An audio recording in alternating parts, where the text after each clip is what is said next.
Bonjour à tous et bienvenue sur la Deckquisition. Je suis Bap et aujourd'hui je vais vous parler d'un deck qui fait très plaisir. C'est vraiment un deck très vanillé que vous allez sûrement connaître parce que c'est un deck pendule. On parle aujourd'hui de Metalfoes. Un deck qui est très budget et qui fait des plays super stylés. Je vous présente ça tout de suite. Voici Metalfoes. En vrai je sais même pas vraiment par où commencer parce que j'ai tellement de choses à dire sur ce deck. Bon, on va commencer par le commencement. Donc c'est un deck pendule qui est sorti il y a quelques années maintenant, qui est composé à 90% de monstres normaux. Ils ont sorti récemment du support qui fait que le deck est un petit peu moins vanillé. C'est quand même très vanilla friendly. C'est un deck plus fusion que pendule par moment. En fait, c'est des monstres normaux, mais comme ils ont des effets en scale, ça fait que tous s'en servir. La gimmick, en fait, c'est qu'ils vont devoir détruire des cartes qu'on contrôle pour générer de pour récupérer des magies et pièges, Metalfoes. Ils ont tous le même effet. En vrai, je vais vous présenter ça de manière plus simple, vous allez mieux comprendre. Déjà, pour les monstres Metalfoes qu'on va jouer, c'est vraiment pas compliqué parce qu'on va jouer 3 copies de chaque carte Metalfoes qui existe. Sauf lui, on n'en joue qu'un. La raison pour laquelle on joue vraiment... ils ont tous le même effet en pendule. Ce qui va changer, c'est vraiment l'artwork sur la carte, le niveau, l'attaque, tout ça. On a 3 scale 1, 3 scale 8. Leurs effets en scale, comme je l'ai dit précédemment, c'est qu'on peut target une carte qu'on contrôle, la détruire, une carte face recto, la détruire, et poser une magie ou piège Metalfoes directement depuis le deck. Et c'est ainsi qu'on va récupérer nos magies de fusion. C'est trop bien, ça prend pas H. D'accord, c'est pas un argument, ça se prend Ghostover. Effectivement, ça se prend pas H, ça se prend pas drôle, si ça vous rassure. C'est psychique, ce qui fait que, naturellement, il y a des monstres qu'on va pouvoir spell du deck avec Emergency Teleport. Notamment Bismugear, qui est la seule à ne pas être un monstre normal, donc c'est celle qui est le plus dur d'accès. Donc avec la délimitation, la semi-limitation d'Emergency Teleport, ça donne plus d'accès à elle. Et justement, c'est un monstre à effet, ce qui fait qu'elle a une particularité en plus, qui est la même que Malcaster qui est sorti dans Blazing Vortex. Donc, Bismugear, si jamais elle est détruite, justement, on pourra avoir un effet qui nous permettra de tuto à la end phase. Ça, c'est assez bizarre parce que du coup, c'est de l'avantage mais en décalé, c'est-à-dire que on pourra tuto, mais à ce moment-là, nos combos seront déjà finis. Mais néanmoins, c'est quand même pas anodin, ça reste utile de tuto. Et en fait, le problème, c'est que quand on joue IRL, donc dans la vraie vie, on a tendance à oublier de tuto. Ou bien il y a que moi, mais vraiment, chaque fois, je vais la détruire, activer son effet, à la phase, j'oublie que j'ai une tuto. Et ensuite, on a Malcaster, qui, elle, si elle est détruite, nous permet de récupérer un Metalfoes qui est dans notre extra deck, parce que évidemment les pendules une fois détruits vont dans notre extra deck face recto, donc elle permet d'en récupérer un autre que elle-même. Le petit downside, c'est que le monstre récupéré ne peut pas être activé en scale, mais du coup on s'en sert comme matériel fusion, donc c'est l'idée. Donc ça, ce sont nos Metalfoes qui vont tous faire la même chose. Maintenant voici Voltil, ou Vanisher en anglais, également sorti dans Blazing Vortex. Très particulier, en fait, il a vraiment été calqué par rapport au True King Vanisher, justement, puisqu'il s'invoque en détruisant des cartes qu'on contrôle. On détruit genre 2 cartes qu'on contrôle, et on peut l'invoquer spécialement de notre main. Et s'il est invoqué spécialement par l'effet d'une carte Metalfoes, il peut cibler une carte sur le terrain ou le cimetière adverse, et la bannir. Et du coup, ça marche quand il est invoqué par son propre effet? Exactement. C'est pour ça qu'il dit une carte Metalfoes. C'est une carte Metalfoes. Et il a ensuite un effet pendule qui est différent des autres. Il est vraiment, moi je ne suis pas comme les autres. Bref, si une carte Metalfoes qu'on contrôle est détruite, en fait, si n'importe quelle carte qu'on contrôle est détruite, il peut récupérer une carte Metalfoes de notre cimetière et l'ajouter à notre main. Je vais pas dire que c'est un mauvais effet. C'est pas mal dans le grind game. Mais le truc, c'est que vraiment, nos scales, on s'en sert pour générer de l'avantage à récupérer nos magies et pièges. Et lui, du coup, le fait qu'il soit pas comme les autres, ça fait qu'il est bizarre à utiliser. Et le pire dans cette histoire, c'est que, encore une fois, ils l'ont calqué sur Vanisher, le True King. Mais du coup, ils ont aussi calqué son niveau. Il est niveau 9. Et nos scales, elles vont jusqu'à 8. On ne peut donc pas l'invoquer par pendule. Mais c'est pas non plus un problème parce qu'on peut l'invoquer d'une autre manière dans le deck, même de plusieurs manières. Donc en fait, 1 c'est bien parce que son effet c'est une excellente interruption, on peut le recycler, donc c'est vraiment pas un problème d'en jouer un. Généralement quand on le pioche on n'est pas content, donc voilà. Je pense qu'en jouer un c'est quand même vachement utile, parce que c'est une bonne interruption. Je me verrais mal le retirer. Et à l'époque, on pouvait s'en servir pour faire Talking About Calamities, ce n'est évidemment plus d'actualité. Ensuite, là en fait, c'est vraiment la partie Metal Foes qui va pas vraiment varier d'un deck à l'autre. Ce qui va ensuite varier, c'est les tech cards. Il y en a beaucoup dans Metal Foes. La plus connue et la meilleure, c'est évidemment Magician's Soul. Bon, elle coûte toujours très cher, donc je vais pas la présenter aujourd'hui. Mais aujourd'hui, je vais quand même vous présenter un autre engine qui est extrêmement efficace dans ce deck, l'engine Qliphort. On en joue un de chaque. Et un Sentinelle, un Monolith. L'idée c'est que Sentinelle va activer son effet pour récupérer Monolith depuis le deck. On va activer un effet de Metal Foes pour détruire Sentinelle. On va invoquer les deux par pendulation. Et ensuite on peut utiliser les deux pour faire des fusions ou des excises. Ou des liens ou ce que vous voulez. En fait c'est un petit engine qui donne des cartes supplémentaires. Et vu que c'est des normaux pendules, il se trouve que du coup, ils ont juste les bonnes caractéristiques pour être utilisés comme matériel fusion. Donc vraiment, ils synergisent très bien avec l'archétype. Quand le deck profile Qliphort? Peut-être un jour. 3 copies de Lapin Softer, meilleur normal summon qu'on peut faire dans ce deck. On peut également l'invoquer par pendule, si on veut vraiment conserver notre norme. Lui, il va nous donner des monstres, il va nous donner des corps sur le terrain, ce qui va nous permettre de faire des fusions, les détruire avec nos effets, on va pouvoir faire des links. Donc vraiment, Lapin Softer trop fort dans ce deck. Je n'en jouerai pas moins de 3. Un autre softer qu'on peut jouer dans ce deck, c'est Hamster Softer. Moi je le trouvais un peu chelou à utiliser, donc je l'ai retiré, mais je pense que c'est également une très bonne tech. Donc ça c'est tout pour nos monstres. On va ensuite parler de magie, qui sont toutes excellentes. Franchement, la consistance de ce deck, elle est phénoménale. 3 Painful Decision. Donc cette carte, elle est particulièrement forte dans ce deck, puisqu'en fait, elle va dire envoyez un monstre normal depuis votre deck au cimetière pour ajouter à la main un du même nom. Un max niveau 4, je précise. Et en fait, c'est bien pour nous, parce qu'on veut les avoir dans notre main, les Metal Foes. On veut justement pouvoir les avoir en main et les activer en scale. Donc ça permet d'avoir des Metal Foes en plus. Et en plus, le fait d'en avoir dans le cimetière, ça peut se montrer utile, notamment pour Mistrillium. Puis, 3 Habitué de l'invocateur. Cette carte est broken dans Qliphort, et également broken dans ce deck, puisque son effet de tuto permet de récupérer un monstre de minimum niveau 5 normal du deck à la main. Et là où la carte est vraiment cool, c'est que ce n'est pas un once per turn, donc évidemment on aime beaucoup en avoir plusieurs en main. On va donc s'en servir pour récupérer Sentinelle Qliphort, qui va ensuite récupérer Monolith Qliphort. Et si jamais on a déjà Sentinelle Qliphort en main, on peut s'en servir pour récupérer Volflame, qui est niveau 7. Donc voilà, de la consistance en plus, c'est excellent. Et alors ça va peut-être vous paraître bizarre, mais je ne joue pas Unexpected Die dans ce deck. Je l'ai très longtemps joué. Quelle trahison. Je sais, vous allez me détester, mais la vérité c'est que j'ai beaucoup testé Unexpected Die dans ce deck, et je me suis rendu compte qu'en fait, à moins d'avoir Lapin Softer qui lui va récupérer 2 monstres, donc c'est bien, Unexpected Die, le souci, c'est que le monstre, je vais l'invoquer spécialement, je vais activer l'effet d'un Metal Foes en scale, je vais le péter, et au final, j'aurais pas vraiment gagné grand chose, j'aurais préféré l'avoir dans ma main. Donc en fait, Unexpected Die, ça donne pas assez d'avantages dans ce deck, parce qu'en fait, nos monstres, on préfère les avoir en main plutôt que sur le terrain. Donc vous pouvez la jouer si vous voulez, évidemment, parce que personne n'y s'y attendra. Mais moi je préfère quand même largement Painful Decision et Habitué de l'invocateur, c'est beaucoup mieux dans ce deck. Donc là récemment, semi-limité Emergency Teleport, excellent dans ce deck parce que résultat, on peut invoquer notre Bismugar du deck. Et en fait c'est celle qui est la plus difficile d'accès encore une fois, parce que c'est pas un monstre normal. Et donc du coup on peut pas la foolish avec Painful Decision pour la tuto, on peut pas la récupérer avec Habitué de l'invocateur. Et en fait c'est difficile de tuto un monstre Metal Foes dans le deck parce qu'ils vont surtout tuto les magies.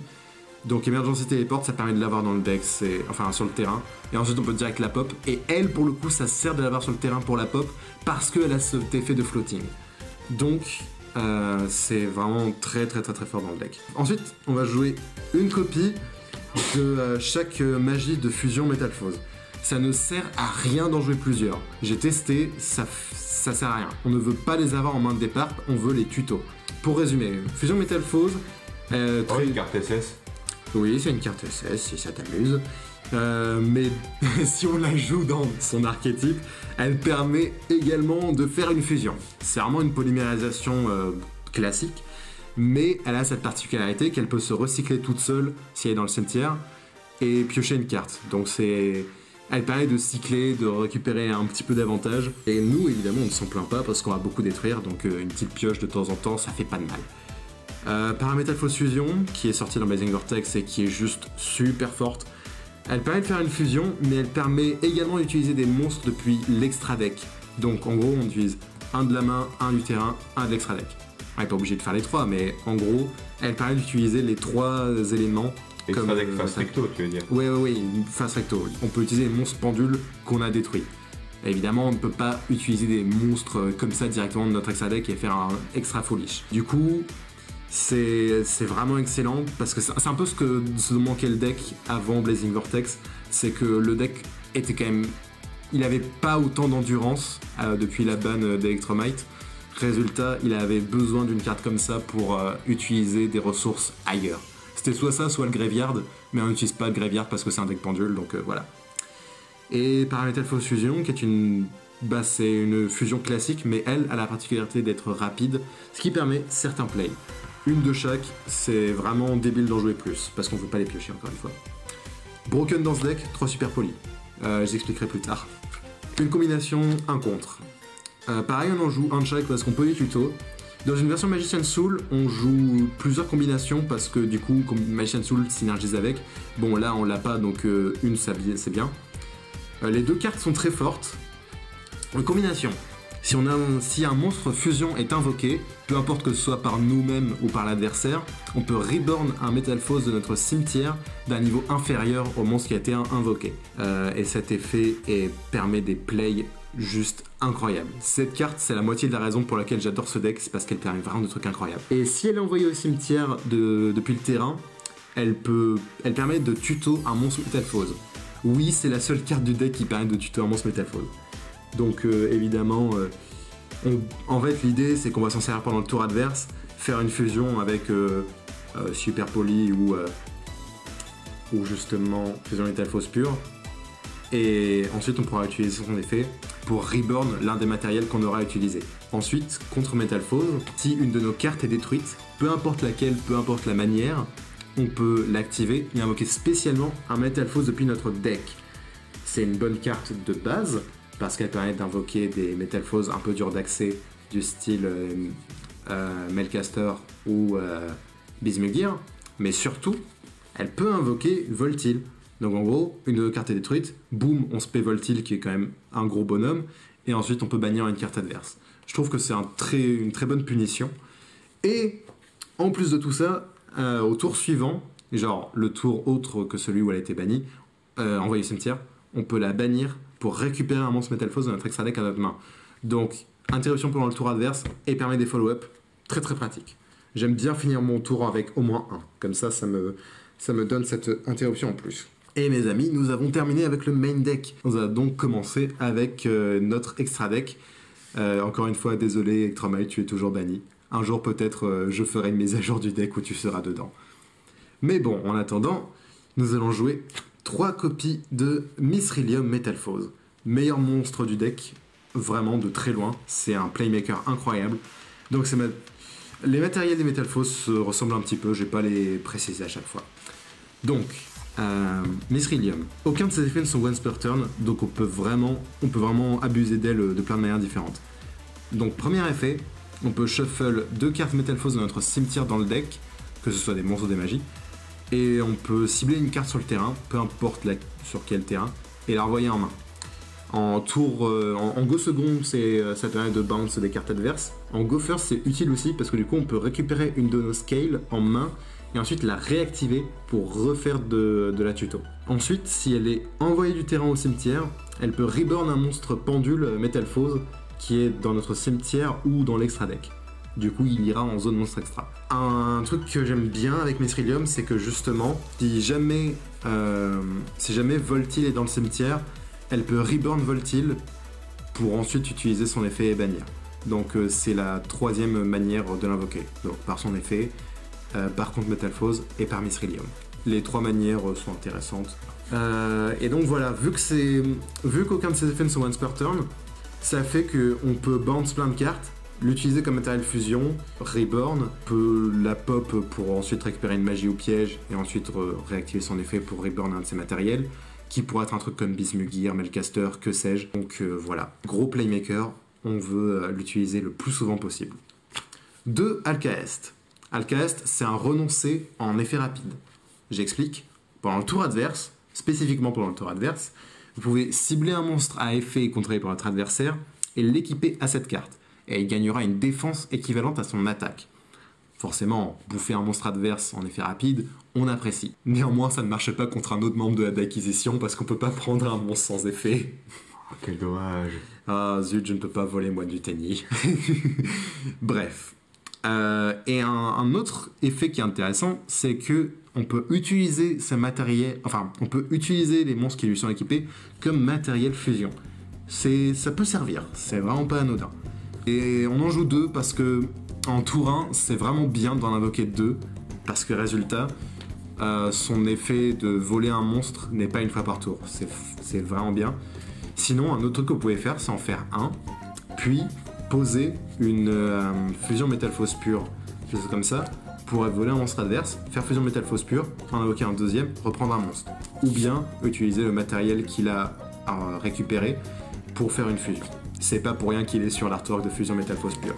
Il sert dans ce genre de situation. Un Orichalque, je trouve que un c'est bien. Donc Orichalque, lui, c'est un gros bonhomme qui va beaucoup taper, puisque son effet, c'est qu'il donne à tous les Metalphoses du double piercing damage, comme Chaos Max. Et si jamais il est envoyé du terrain au cimetière, il peut détruire une carte. Je me sers rarement de lui, mais pas jamais. En fait, son effet pour pop est pas mal, mais le truc c'est que bon, on préfère quand même l'effet de Mistrillium. Néanmoins, double piercing damage, si jamais l'adversaire a des petits monstres sur le terrain en position de défense, genre, exemple à la con, mais genre si jamais il a des Drytron, et on peut taper dedans. Ensuite, on a les 2 meilleurs targets à Super Poly du jeu. Adamant Metalphose et Pourpoint Metalphose. J'explique. Leur matériau, c'est un Metalphose plus un monstre avec 2500 d'attaque ou moins, et lui, c'est 2 monstres avec 3000 d'attaque ou moins.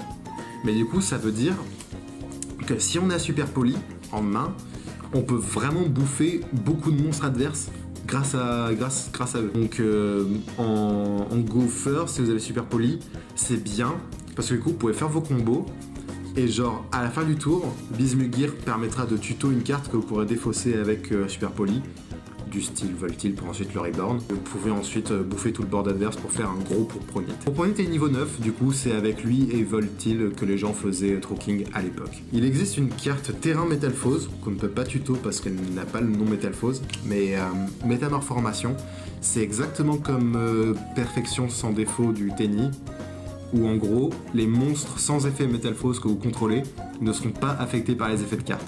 Donc si jamais vous êtes un énorme fan de la d'acquisition et que vous voulez faire un deck vraiment centré sur les vanilles Metalphose, vous pouvez activer cette carte pour bouffer le board adverse et faire un monstre indestructible. C'est un play que je faisais beaucoup au début du deck. Aujourd'hui un peu moins parce que je préfère faire des plays un peu plus techniques, mais c'est totalement valable je pense. Ensuite, la petite nouveau sortie dans Blazing Vortex, Azortless. Elle est franchement sympa, elle permet des plays assez cool. Donc, c'est matériel, c'est un monstre fusion plus un autre, plus un Metalphose. Elle, quand elle est invoquée, on peut mélanger 2 cartes de notre extra deck qui sont face recto de l'extra deck dans le deck pour cibler une carte sur le terrain et la détruire. Et ça, c'est quand elle est invoquée depuis l'extra deck. Et vous constatez que c'est une carte pendule. Et elle est niveau 7. Ce qui fait qu'on peut l'invoquer par pendule et activer son effet ensuite. Ça, je trouve ça tellement stylé. Ce concept est incroyable. Pour invoquer la fusion par pendule, enfin bon, je m'égare. Et aussi, si jamais elle est détruite alors qu'elle est sur le terrain, elle peut se placer en zone pendule. Et quel est son effet en zone pendule? Si jamais une de nos cartes est détruite, elle peut détruire une autre carte. Donc elle est un peu comme Voltil à ce niveau-là. Mais encore une fois, on préfère pas trop la voir en zone pendule. On préfère plutôt l'invoquer péter une carte, puis la remettre dans l'extra deck et potentiellement l'invoquer pendant le tour adverse avec ça. Ou bien l'invoquer par pendulation. Ethereum aussi peut l'invoquer depuis l'extra deck, c'est rigolo. Et en fait, comme elle est niveau 7, elle permet certains plays intéressants. J'explique. Dans le deck, nous avons 3 niveaux 7. Elle, Melcaster, Volflame. Et du coup, ces niveaux 7 nous permettent d'avoir accès à de très bonnes staples pendules, à savoir Odd Eyes Supreme Dragon et Odd Eyes Vortex Dragon. C'est des exils qui sont très connus des joueurs pendules parce qu'en gros, on invoque lui avec 2 monstres de niveau 7, on le dégage d'une manière ou d'une autre, parce que quand il quitte le terrain, il permet d'invoquer Vortex. Et lui, c'est une Omni Negate qui a comme cost de shuffle un monstre face recto de l'extra deck dans le deck. Et voilà, ça negate détruit. Très fait, je m'en sers pas souvent, mais en gros, s'il est invoqué, on peut cibler un monstre en position d'attaque et l'envoyer à la main. Et une tech qui est importante dans Metalfoes. Je pense que c'est vraiment très important de la jouer. Les gens, en fait, moi, notamment quand j'ai commencé le deck, j'avais complètement zappé le fait qu'on avait plusieurs monstres de niveau 7 dans le deck, parce qu'ils ont généralement des niveaux différents. Mais maintenant qu'on a Melcaster et cette nouvelle fusion, c'est plus possible que jamais. Ensuite, on a Nova et Infini, parce que, encore une fois, les Clifford, ce sont des niveaux 5 machines. Et avec le petit engine, on peut donc faire Cybaragon Infini. Et ça nous donne une negate qui va nous protéger de Nibiru. Je m'en suis souvent servi pour ça. Donc voilà, pas grand chose à dire là-dessus. Tout le monde connaît ces cartes. Un cross-ship, on va généralement s'en servir avec ceux que je viens de présenter. On va invoquer lui, l'utiliser comme matériel lien pour faire cross-ship. Il va activer son effet pour invoquer lui dans la zone de cross-ship. Et il va ramener un monstre de notre cimetière. Et ça nous permet ensuite d'extendre, de continuer les combos. Une Apollousa. Dans un deck pendule, elle est très importante parce que non seulement elle donne des negates, mais en plus elle donne ces fameuses zones pointées qui nous permettent de faire une plus grosse invocation pendule. Franchement, cette carte est très importante dans le deck. Et attends, une carte qui est une tech que je ne joue plus, mais que pas mal de decks Metalfoes jouent, et qui est moins cher qu'Apollousa, c'est... Tu vas aimer, tu vas kiffer le Kyo. Sérieux, Jacques ? Dracomètre du Tenny. Oh. Eh ben oui. Encore une fois, de fou. Il a des bonnes zones pointées, et en plus, ben c'est une bonne carte pour les decks normaux. Et encore une fois, on joue beaucoup de decks normaux. Donc, pour ceux qui savent pas... Regardez la vidéo Tenny. C'est ça. En vrai, je vais faire ça. Donc c'est une très bonne tech dans Metalfoes. Ouais, en fait, ce qui est bien avec Metalfoes, c'est qu'il y a beaucoup de versions possibles. Donc ma version en est une, la vôtre en sera peut-être une autre. Il y a plein de tech rigolotes. Je pense que j'ai fini, moi. C'en est tout pour ce que j'avais à vous dire sur Metalfoes. Je pourrais continuer à vous parler de la version Magician Soul. Il y a aussi une autre version qui est rigolote, qui est moins connue, mais que je trouve également... Avec Yongzing. Avec Yangzing. Oui. Vas-y Lukio, raconte-nous, que font les Yangzing? Alors en fait les Yangzing, c'est des monstres Wyrm, en fait c'est le premier archétype Wyrm à être sorti, et ils ont tous un effet commun qui est de Mistime. Mais en fait... Metalfoes Magicien, c'est une version qui est de plus en plus intéressante en fait, parce que avec le nouveau rituel Magicien Sombre, ça permet de jouer vraiment un vrai deck Magicien Sombre avec des Metalfoes. Je trouve que c'est une version vraiment très intéressante, donc si jamais Magician Soul est reprint, vous pouvez être sûr que je vais tester parce que vraiment je trouve que c'est très intéressant. Une autre mention honorable aux autres targets super polis, que vous pouvez totalement jouer dans votre extra deck si vous avez un peu la flemme d'avoir... je sais pas, si vous avez la flemme de jouer Azortless, ou si vous avez la flemme de jouer des comme ça, jouez au moins des targets super polis parce que vu qu'on peut la jouer dans notre deck, c'est bien d'avoir des targets supplémentaires. Je n'en ai plus besoin aujourd'hui, mais je sais que pendant longtemps ils m'ont beaucoup aidé. Par contre juste, où est First of Dragon ? First of Dragon, c'est une tech qui est jouée, mais pas par moi. Pour ceux qui savent pas, First of Dragons, c'est un monstre unaffected par les effets de monstres et qui demande 2 monstres normaux en matériel. C'est vrai que c'est une tech intéressante, donc à considérer. Mais bon, après, pour le coup, moi je suis vraiment concentré sur les Metal Foes. En fait, ce qui est bien avec Metal Foes, c'est que c'est giga budget. Le deck, vous pouvez l'avoir pour genre 5 euros. Alors pour l'instant, c'est giga budget. Oui, bon, tu m'as compris. Voilà. La Electromite coûte des sous, mais elle est bannie. Vous n'allez pas dépenser votre argent là-dedans. Bah justement, elle coûte des sous tout en étant bannie. Donc imagine quand ça sera des bannes. Ouais, quand elle sera des bannes, elle sera reprint copium. On verra bien. Donc ouais, en fait, le deck est super intéressant parce que c'est super budget. En plus, ça a été repris dans l'Ultra dans Ghost from the Past, donc les cartes sont giga accessibles. Vous pouvez avoir le deck pour très peu d'argent et ça fait des plays super intéressants. En plus, il y a eu du support dans Blazing Vortex récemment, donc le deck est encore plus consistant, encore plus jouable. Avant Blazing Vortex, c'était un peu difficile, mais vraiment ça a beaucoup aidé ce qu'ils ont fait. Et puis encore une fois, la délimitation de Emergency Teleport, ça rend le deck encore plus consistant. Donc c'est vraiment très agréable à jouer et ça peut faire des résultats franchement surprenants. Donc je vous encourage vivement à tester Metal Foes, c'est un deck très très cool. Je sais que les decks pendules font un peu peur, mais celui-ci, c'est tellement satisfaisant quand on réussit à le maîtriser. Ne inquiétez pas, tous les decks pendules ne sont pas en 10 millions. Tous les decks pendules sont pas en 10 millions, mais celui-ci, il essaye. Il y a une autre version qui était super gaulerie, c'était Metal Foes FA. Parce qu'en fait, du coup, tu utilisais les terrains qui ont des effets de tuto quand ils sont détruits. Et en fait, après, tu pouvais tuto auto-navigateuse qui pouvait ensuite tuto un terrain. Et en fait, c'était un gros engine de tuto qui était super intéressant. Elle a juste été jouée par Triff à un moment, il a arrêté de la jouer après. Mais honnêtement, c'était vachement intéressant. Mais en fait, le problème, c'est que la win condition de cette version, c'était de faire Trocking Evil Calamities, mais il était banni. Bon, ça faisait ça plus 10 000 negate, mais c'était l'argument de vente principal. En fait, souvent, les decks qui ont une mécanique qui permet de s'autodétruire vont pas mal synergiser entre eux. Genre, j'ai déjà vu. Alors, je sais plus si c'est justement si c'était avec Metal Foes ou avec Yangzing mélangé avec Mechlord.